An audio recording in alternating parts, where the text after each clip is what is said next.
মা যেদিন খুশি সেদিন এক একটা নতুন নতুন জিনিস আবিষ্কার করে। কাল আগের দিন বলছিল মিমতোকে মূলো খাওয়াবো, আজকে চলো গাজর খাওয়াবে বলছে।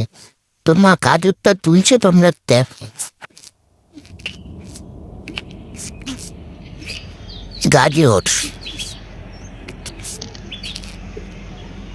উলি বাবালি, উলি বাবালি, উলি উলি উলি, কি সুন্দর গাজর। কিন্তু আমি খাবো না, মা আমাকে খাওয়াতে চাইলো, আমি খাবো না। কোথায় যে লুকাবো, গাজর খাবো না সেই জন্য কোথায় যে লুকাবো আমি।